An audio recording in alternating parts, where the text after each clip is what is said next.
A couple of days ago, I was reading in Oswald Chambers, My Utmost for His Highest.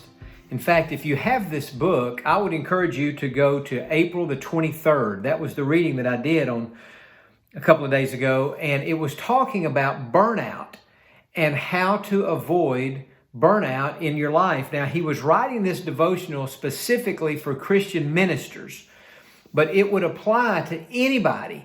And I want to read you just a little bit of what he said, and then I want to comment on it because it may be today that burnout is something that you are struggling with.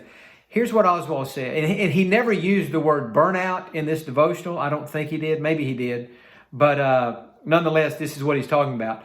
Beware of any work for God that causes or allows you to avoid concentrating on Him.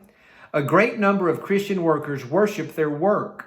The only concern of Christian workers should be their concentration on God. And so what he's saying here at the beginning of this devotional is that if we're going to live with a lightness in our spirit, with a freedom in our heart, and not be overwhelmed by whatever your responsibility is, whether it's teaching school, whether it's selling houses, whether it's being a housewife, whether it's raising kids, we all have responsibilities.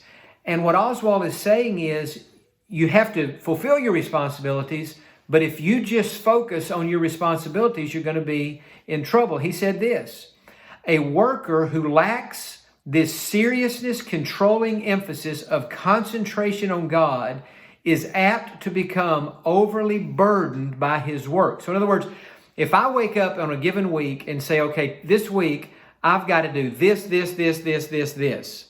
Well, that's going to overwhelm me because I feel like, man, that is just a lot. But if I wake up at the beginning of a given week or beginning of a day and say, today my focus is on God. My focus is not on preaching or whatever I might be doing that day. My focus is on God, then I'm going to be okay. If my focus is on my work, I'm going to get burnt out. Listen to what he says. Consequently, he becomes burned out and defeated. So he does use the word burned out. Therefore, there's no freedom and no delight in life at all. His nerves, mind, and heart are so overwhelmed that God's blessings cannot rest on him.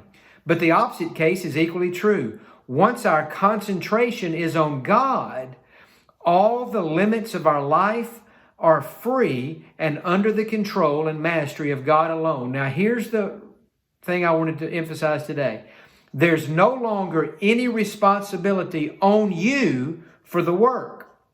The only responsibility you have is to stay in living, constant touch with God.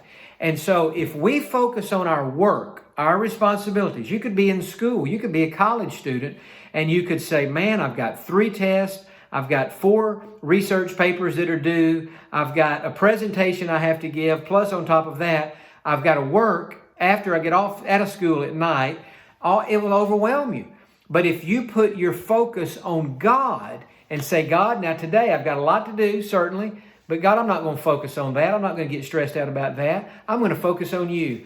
And I'm going to keep my concentration on you. And I'm going to trust in you to give me the strength and the grace to get through this day. Then you'll be okay. So, kind of a long and roundabout devotional here today, trying to make one very important point very clear.